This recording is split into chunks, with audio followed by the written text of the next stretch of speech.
Oh, you hear that sound? It's the sound of a skid. Oh, we're skidding all over the place here on the Pigskin Preview presented by FanDuel Sports, where I think combined over the last 2 weeks, Luckett, I've picked 2 games correct and you've picked zero, if I'm not mistaken. Yeah, I was 15-9 2 weeks ago. So Ah, this is not fun. The little 2 week run we're on, but time to close strong. time to close strong. 3 weeks left in the regular season before conference tournament weekend. Then we have Army Navy, and then hold on to your butts because it's bowl season. And that's we were having a discussion on air that was definitely not filled with a bunch of curse words. Where I'm ready for some bowl games. I'm ready to mix these numbers up, give a little change of pace, a little stylistic differences. I think right now, what would you say is the most fun conference to bet on? Because I feel like the SEC is hard right now, but the ACC, like they all suck. Big Ten, it's just a bunch of unders. Big 12 can be fun. I don't trust my eyes well enough with the Pac-12, and I'm disappointed because this weekend I think the folks in Vegas have finally caught up to Arizona. They've been a nice little cash cow for me the past couple of weeks playing After Dark. Yeah, I mean Big 12 get a lot of close spreads typically, so that can be fun. But even this year, there's like 3 teams, and then I guess you could throw Oklahoma State in there that are better than everybody else. So that's a little different in that conference. I mean, the Big Ten West is just a mess. You could just spin a wheel. All these lines are right at a pick 'em, or less a field goal, or less than a field goal. So that's that's been interesting. And then you've got favorites that are maybe have inflated lines, and we're gonna get to one of those this week. So it's just finding value. It gets hard this time of the year Yeah. with the lines because As they've as got Brad White said, the margin of error is thin when you're running out of runway. they've got a good beat on the teams right now. It's just hard. It's just hard. USC can't buy a stop, so they're just ruining plays left and right. Yeah, yeah. You don't. Injuries are big. Like last week, we played BYU here. That wasn't a play in the column because I found out about their injury stuff a little bit later. So that was unfortunate, but still. And then you lose them like Nick. I lost 2 games last week on backup quarterbacks in the fourth quarter, pulling fourth down magic with Illinois and John Paddock, and then on Sunday with Josh Dobbs, Vikings Falcons. If either Minnesota or Atlanta gets a stop right there, that's a win. Instead, they go down, score a touchdown. Like, what are the odds of that? Not only did it happen once, it happened twice to me in the same weekend. And so that's gambling tough. sometimes. That's gambling, and we have a lot of fun doing it. Before we get to this week's picks, we're going to talk about some of the big games of the weekend. There's a couple of doozies in the Southeastern Conference, and I considered plays on each, but Luckett, Ole Miss, Georgia. That's the Saturday night ESPN special, the biggest game of the year for the Dogs, a top 10 matchup at Sanford Stadium. First time they've hosted a top 10 opponent in November in the Kirby Smart era. Dogs are 10.5-point favorites. The number that I looked at was the total of 58.5 because we know Kirby loves to sit on the ball in games like this. But I will give Lane Kiffin credit, even though those games were at home. He has been, I mean, they scored almost 40 last week against a pretty decent Texas A&M defense, and they didn't. I know one of them was a gimmicky play to Jordan Watkins, but they've been able to put up some points. So, and I could also see a scenario where they need Carson Beck to kind of throw. This isn't your traditional Georgia football team, right? So I could see a scenario where this game does get up into the 30s. That's why I ultimately decided to stay away from that principal play that we love so much. Kirby Smart going under in big-time games. One thing I will watch for, Nick, is that Ole Miss offense hasn't really traveled well this year. Went to Alabama, had a bad performance. I think they had 27 points at Auburn. Dart really struggled against Auburn. They went to Tulane. I think they were at 20 points until they had, the blocked punt or whatever at the end. And they scored like 2 late defensive touchdowns or something in that game early. So they haven't traveled well offensively. And then you look at common opponent, for Georgia, who you would comp them to, who Ole Miss has played, is Alabama. And so does the game play out similarly to that? Does Georgia get on a lead right and sit on them and win that 28-13 or whatever? So that's something I think you gotta watch for in that matchup. And then Ole Miss was in the same spot last year, Nick, 8-1, lost 4 in a row at the end of the year. And so does that repeat itself? You wouldn't think so, because Mississippi State should be a win. I think they have an FCS game even in November, so that's not going to repeat itself. But this is typically where they start to fade a little bit. Yeah, Louisiana Monroe next week. So yeah. So that they're having a good year, but I expect Georgia to kind of handle their business there. If I played that, I would lay the 10 points with the Bulldogs. Well, there you have it. I really struggled with the other big SEC game of the day, where I thought about it, I considered it, because it doesn't make mathematical sense from what you've shown me, where both teams in this Tennessee-Missouri matchup have, I don't want to say laid in it, but when they play good above their weight, they do all right, but just lose. It's just like, they're pretty good, but they're not great. So I think they're kind of in the same boat here. But the reason why I'm leaning Tennessee in this matchup is it's more so, is this Missouri football team really a 10-win team? Are they that good, right? Can they keep doing this? I don't. Part of me thinks that they showed some of that last week at Georgia, but they have played Kirby Smart well, and also, is the air out of the balloon? I don't know.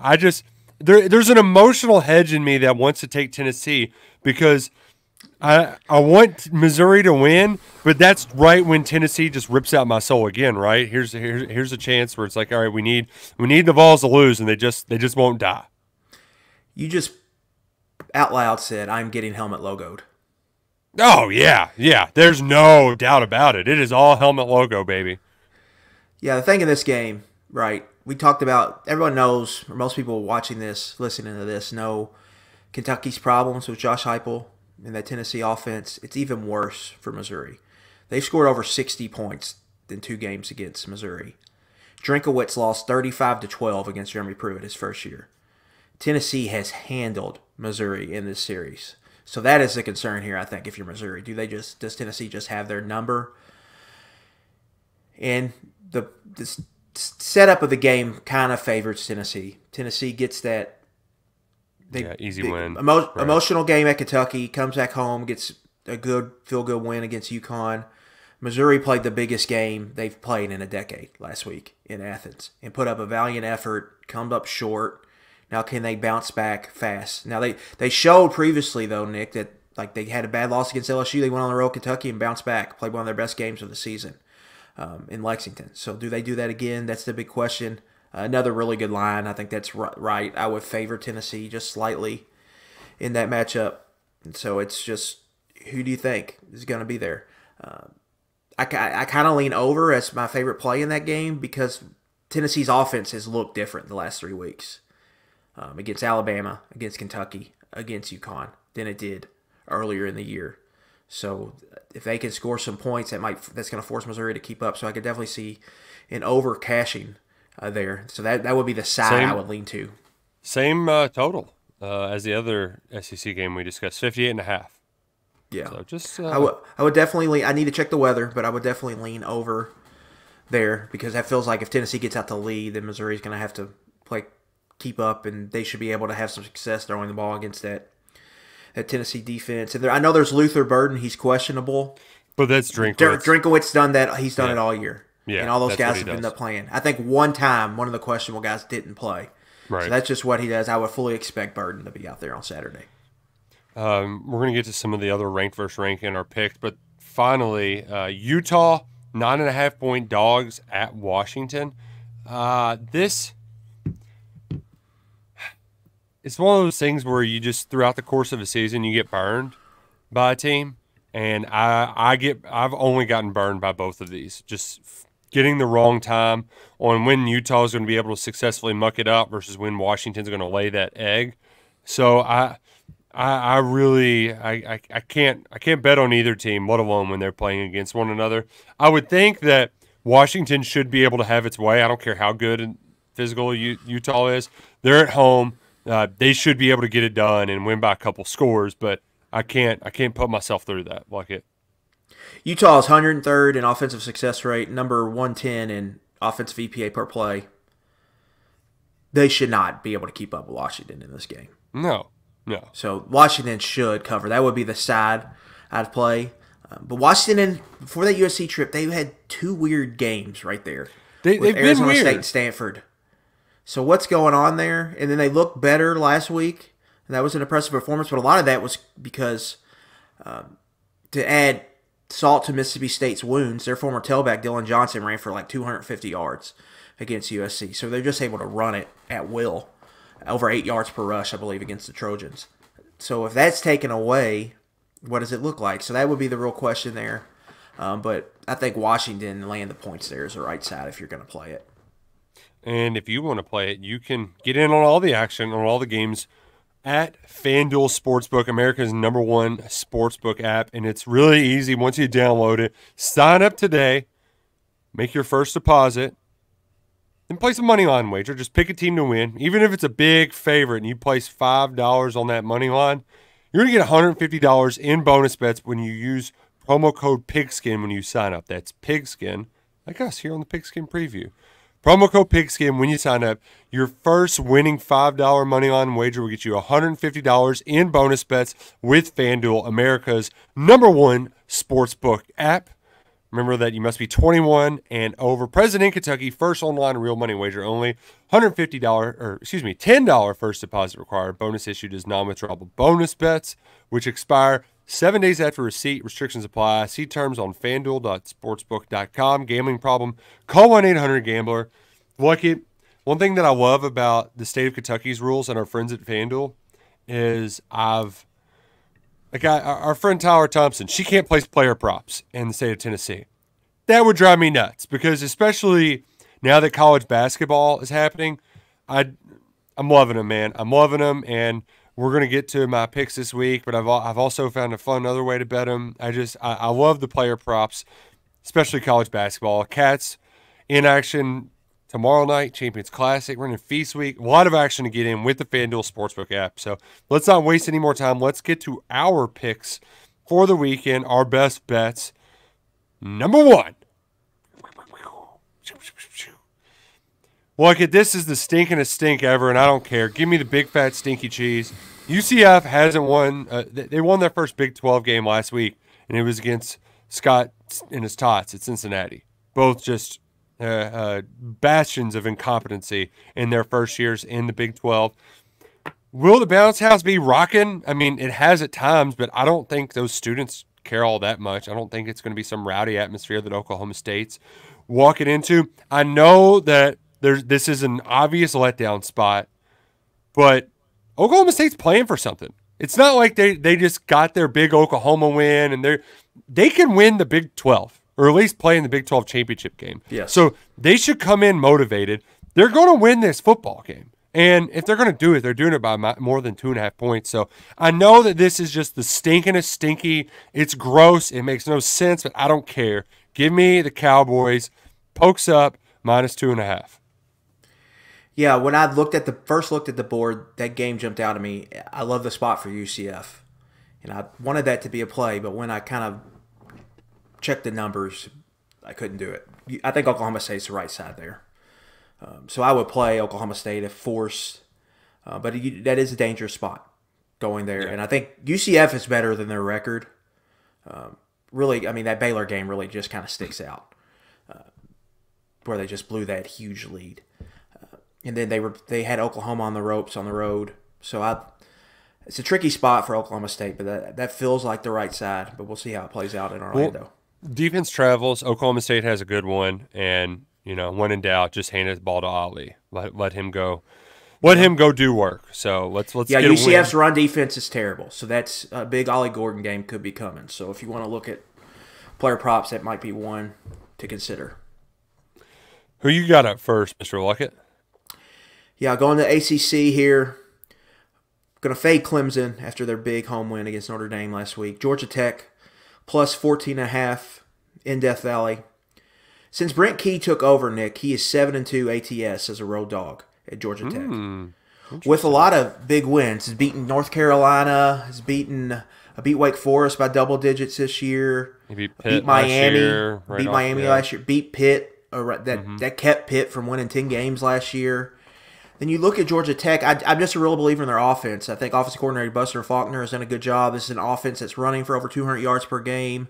Haynes King is playing some good football at quarterback. I think they're going to be able to score to keep this within the number. Clemson should run for a lot of yards against this Georgia Tech defense, but I think Georgia Tech's offense is good enough to stay close here. And so I'm going to jump on Tech here. They played good against the best ACC teams they've played too, right? They beat Miami. They had Louisville on the ropes in week 1. They beat North Carolina, so they've played good against the top of that league. I think that continues on Saturday afternoon in Clemson. So give me the Yellow Jackets plus 14.5. I want to ride this nice trend that Brent Key has as a road underdog. You said a phrase there.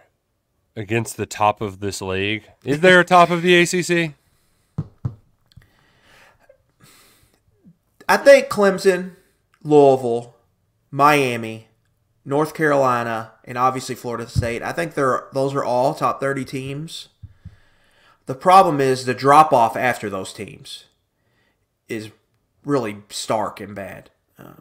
Like NC State's got a good defense, but their offense is atrocious. Virginia Tech was playing for the driver's seat position in the ACC title game last week. That team lost to Marshall. Marshall's probably going to finish with a losing record, Nick. Virginia, we talked about Virginia. They were in our season win total under. That's going to probably cash. Duke's offense is terrible. Even with Riley Leonard, that Duke offense has been really bad all year. Who else? Boston College is going to win 7 games, Nick, in that league. Just the volatility. You could have took an alien and told him, watch that Boston College team. That team will win 60% of its games. And that alien would have told you, what kind of sport is this? That Boston College team is not good. And so that's just that league. The bottom of the league is just really bad, I think. And Duke, I mean, Riley Leonard was the whole Duke team. So without him, they were just kind of a shell of themselves. Like Wake Forest offense is terrible. There's just a lot of bad units and bad teams in that league.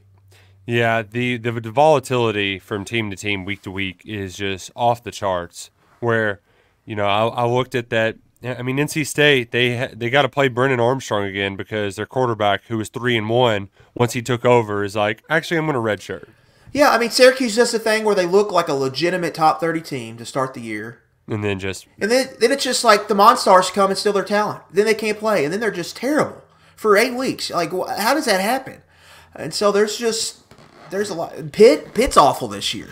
Offense is terrible. Pitt went from a 9-win team to what, 4 wins? And one of them is going to be against Louisville because, of course. I mean, it has to be fun to follow as a fan because of the unpredictability, but you can't have any sort of respect and like actually act like your league is good. It's fun, but not good. This Georgia Tech team, Nick, lost to Bowling Green by double digits at home. This Georgia Tech team is probably going to go 5-3 in the ACC. Oh, man. Boston College, I believe, has a shot at 5 wins in the ACC. Like, all of these teams are sub 70 in the power rating. Some are hovering 90 or 100. It's just not a good – it's just – the bottom of the league is just so bad. It's really very bad. Very, very bad. But this actually should be a good game. And I'm also evaluating whether I want the under, though, too, because I feel like it could be turned into a slobber knocker. The first of the Big 10 East Ring of Death games second, excuse me. Penn State lost to Ohio State. Now they've got Michigan coming to town. The Wolverines are 4.5-point favorites. And Harbaugh's just taking care of business time and time again against this team and in this spot. And maybe it's one of those James Franklin, he's not going to be able to win the big one until he wins one. Eventually we're going to be proven wrong. But I'm going to keep betting against that, and I'm going to keep I think with all the stuff going on in Michigan with the sign stealing and stuff. They're going to be pissed off. They're going to be galvanized. Like, this isn't why we're good at football. It's not because of Connor Stallions. We're good because we got a bunch of ass kickers. I need to check the Penn State team total, but because I think I want to play that under. They're just not very expensive, and this defense is suffocating. So I think that also might be a play because I could see this kind of playing out similar to the Ohio State game, except, instead of maybe I think it was Ohio State 17-6, maybe. I think we could see this a few more touchdowns, maybe like a 27-10 kind of game, 27-14 sort of deal for Michigan. And I mentioned it the other day. For the 4.5, I don't love. So I might do what I did against Ole Miss and do the go to church parlay. If you're scared, you go to church. So I think I'm going to church. I've already done this. Blake Corum, anytime touchdown, plus Michigan money line will get you plus 100 odds. So that's what I'm going to roll. But for Pigskin Preview, I'm also going to take the Wolverines minus the 4.5. Michigan is 7-2 ATS in the last 9 meetings in this series. The big thing with this game is we don't know if Jim Harbaugh's coaching or not. Oh, they aren't going to suspend him. Come on. You really think the Big Ten is going to make an unprecedented move in college football with their bell cow coach who's got them poised to win a national championship? Come on. This is Michigan. Follow the money, Mr. Luckett. This is Michigan you're talking about. They're not the most popular team in the Big Ten office. So regardless, we don't know what's going on there. If there's going to be any, but that's been hovering over the team all week. If Harbaugh's not on the sidelines, I'm jumping on Penn State plus 4.5. But he's probably going to be there. The trends say Michigan's going to win this game. They've got the better quarterback, better offense, better defense. Give them a coaching advantage, I guess. But if they're not stealing signs anymore, how much of a coaching advantage is there? But Michigan would be the play here for me. I would definitely lay the points with them if I had to play it one side or the other. I'm seeing I can get Penn State under 17.5 points for plus 114. That's awfully tempting too. I mean, Michigan's only allowed, I think, 8 or 9 red zone possessions all year on defense, and only 1 touchdown in the red zone. Penn State's just not explosive. So how do you go up to the window and expect this offense to score a lot? So you know what? I'm going to go ahead and place it. We're just placing live bets now. And isn't that awesome? Remember we used to have to talk about our picks and then drive to Indiana or call a bookie or something? It's great. Shout out FanDuel. Love our friends at FanDuel. Luckett, who you got up next? We're staying in the Big Ten. And Nick, I'm going to be honest with you. I don't have much analysis for this. Oh, I love this play though. It was my number one. First thing I saw, I was like, dude, hammer it. Let's go. Let's ride. This is the 11 personnel. Hammer down play of the year. We're getting back. We're going to chase this stupid white whale, and we're getting it back with this pick, Luckett. Iowa, minus 1.5, hosting Rutgers. Rutgers' tough loss to Ohio State last weekend. Iowa wins probably the most ugly football game you'll see, 10-7 at Wrigley Field in overtime. I'm going to lay the points with the Hawkeyes here at home. Short number. I don't really have much. It's going to be an ugly football game. I just think they cover this number and win. So give me Iowa, the minus 1.5. First off, that's what Iowa does, especially at home, and they just find a way to win. Secondly, it was good as Rutgers looked. I mean, the final score was 38-17. I mean, they don't have a lot in the tank. Now, with that being said, I love playing Iowa unders. It's 28 too low. Is that line too low? Because it might not be, but man, they're asking how low can you go? That's dangerous because if you get any short field at all, you're just not surviving that, right? Turnovers, exactly. And these teams can be prone to turnover. Yeah, exactly. But that's why you just take Iowa, and especially maybe by the hook, right? You're better off just playing a player prop under. So look at Gavin Wimsatt and Deacon Hill's passing yards. Look at some of the running backs rushing yards. If you want to just play an under, I think that would be the one to play. Interesting. So are we going to get another mega under? What? Rutgers' offense is not good, but it's spunky enough where I think they could get some points in this game. I don't think they will because I think Iowa covers. It just feels like a game. Seeing what I saw from Rutgers, they're a little sloppy, and Wimsatt makes some bad decisions back there. Got a feeling we're going to get a defensive score on Saturday. Or set up a really short field for Iowa to get a cheap score or scores. And they're in first place in the division, Nick. Mm-hmm. They've got a bunch of winnable games here. You get Rutgers at home, Illinois at home, go to Nebraska. So they're in the driver's seat. Then I think they'll be locked in and ready to go here. I think they avoided a scare last week, and you'll see them bounce back. And I like them to get this win here. Unfortunately, we don't have the lines for those passing props yet. But you bet your sweet ass I'm going to take a look at that Saturday morning. For my final pick, I can't go low enough for 28.5, but what would the Pigskin Preview be if we weren't going to take a gross Big Ten West under? So here's my gross Big Ten West under of the week. Northwestern, who was absolutely an abomination of football. They're playing Wisconsin this week. They've been an abomination of football as of late. Do I expect either of these teams to be able to get into the 20s? No. Under 42 total points. Just give me the gross football right now. Yeah, good luck with that. Have fun. I'll do my best. I'm gonna get some SEC flavor here to close us out. Oh, okay, good. We had to get off that Big Ten. We had to wash ourselves off. But this might be the closest thing to a Big Ten West game in the SEC. Auburn catching 2.5 at Arkansas. Give me the Tigers on the road. Catching points. You are kidding. That really is the.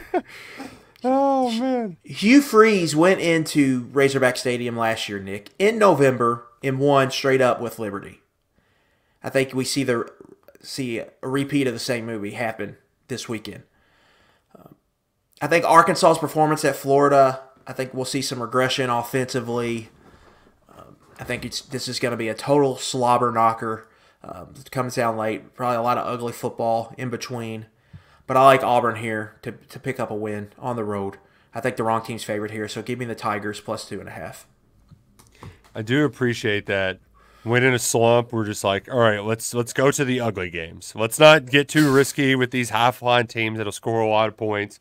So that leads me to ask you the question, Luckett. Are you going to bet on Thursday Night Football between the Panthers and the Bears? I'm pretty close to locking in Panthers. What's plus 3.5? Yeah. Yeah. I feel pretty good about it. We have some ugly standalone games this weekend. You have the Colts Patriots in Germany, which that one I won't be playing. Yeah, that's a gross one. Sunday Night Football, we get to see our favorite team in primetime, the New York Jets, against the Las Vegas Raiders. And then the Denver Broncos and the Buffalo Bills. I guess Buffalo, they're a good enough team. But some really gross primetime football games. I don't know if you stayed up and watched any of Peyton and Eli for the Jets game, but watching them watch Zach Wilson is entertainment because they just can't stand it. They are just disgusted by watching him play quarterback, and it is absolutely delightful as a viewer. So I think we should flex Peyton and Eli to the Sunday night just so we can watch how pissed off Peyton Manning is watching Zach Wilson make awful decision after awful decision. Yeah, feels like some regression in the mean for Zach Wilson. He played good. He had a couple good games there. He even had them in when the Chiefs were up there and when Taylor Swift, Kelsey was at its peak of craziness. He even played good there, and he's had some moments. But yeah, you feel like the Jets. You're just waiting for the Jets to kind of fall apart, right? And maybe it starts now after they're getting just housed by the Chargers. I believe they played the Chargers on Monday. And now they go on the road to the Raiders, who have turned to Aiden O'Connell, the rookie from Purdue at quarterback.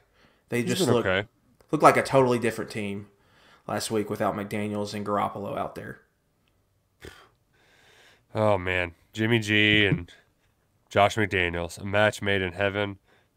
Hopefully you win some money this weekend, folks. We're here to try to help. Sometimes we're not the best. You know what? Maybe we are the best. Maybe you've been fading our picks and getting rich. Either way, we hope you're enjoying these conversations about a little sports game we hear on the Pigskin Preview and playing along with the FanDuel Sportsbook, America's #1 sports betting app. Luckett, we're going to have to make our final predictions here soon for Kentucky, Alabama. Is 11 points too much for the Crimson Tide? I actually think Kentucky's going to cover that number. Oh. I think we're going to get a close game Saturday. I don't think Kentucky's going to win. We'll pick Alabama to win. But I think we're going to get a close game. This Alabama offense, Nick, I really do. It's like it's not like it's a good offense, but this is not a national championship offense. Yes, but also, what about this Kentucky defense has shown you against good offenses? I think they're like 23rd in SP plus. So like they're at least in this top 25 range, and they've gotten they've gotten gashed every time they've played one this good. And even if they're consistent and they can make Milroe, like it only takes 4 plays. It only takes 5 plays for Alabama to get this game out of reach. That's the part that is scaring me away from the window. See, I think defensively it's probably going to play out like the Missouri game where Kentucky's defense will have some good moments. And then Alabama will put a couple drives together, but I'm banking on field position just not becoming a total game tilter. And then Kentucky not melting down through penalties. I think this is going to be a close game. Like I think Kentucky's going to hold Alabama under 30 offensive points as long as they don't give them anything cheap. Bama's going to have 24-27 like they have in 5 of their 7 power conference games this season. And then it's going to be how many points can Kentucky score to keep it close. We've seen a better Kentucky offense the last couple weeks. They're still not, I would say, a top 25 offense, but they'll have some success, so I could see something along the lines of like 23-14. Something like that. I think they'll keep it close. They won't win. They'll play better, but it'll be a losing effort, and I think you'll leave the stadium, and the takeaway will be, Alabama's a legitimate top 10 team, and we were able to kind of stand and go blow to blow for them, but it's going to make the other games disappointing. It's going to make the Tennessee and Missouri game more disappointing because you had 3 of those, 3 of these games. 3 of these games at home, Nick, and you didn't win any of them. Kentucky is in a spot as a program where they should expect to win one of these games against, you're playing 4 top 15 teams this year, I think. We'd have to dig back. I don't know if that's ever happened. Yeah. Under Stoops. We can ask Corey Price. And then it's going to be 5 when you consider Louisville. So they're going to play 5 at least top 15 or 20 teams. That's a lot of top caliber to play. And they might go 0-5 against those games. And they're in a spot where that should not be happening. And so I think there's some criticism that should come with it. And we'll see. So we'll see what they do on Saturday. But I feel like that's going to be the takeaway. Like Kentucky goes toe-to-toe, but it leaves you thinking like they just missed opportunity earlier in the year. They played 3 of these home games, 3 of these games at home, didn't pick off one of them. That's disappointing. No matter how you draw it out or defend it, Kentucky's in a spot as a program where they play 3 top 15 teams at home. They should get one of those wins. And they might go over here, and that's disappointing. I appreciate that insight. I'm coming in with 0 expectations, and hopefully I'm pleasantly surprised. It's going to be senior day. We've got the touching Eric Wolford tribute that's going to play before the game. I'm sure there won't be a dry in the house for that. It's also Veterans Day, so a big shout-out and thanks to all our veterans who've served our country admirably. It's I couldn't do it. So thank you for your service, and thank you for listening to another edition of the Pigskin Preview. He's Adam Luckett. I'm Nick Roush. Go Cats and go Kroger.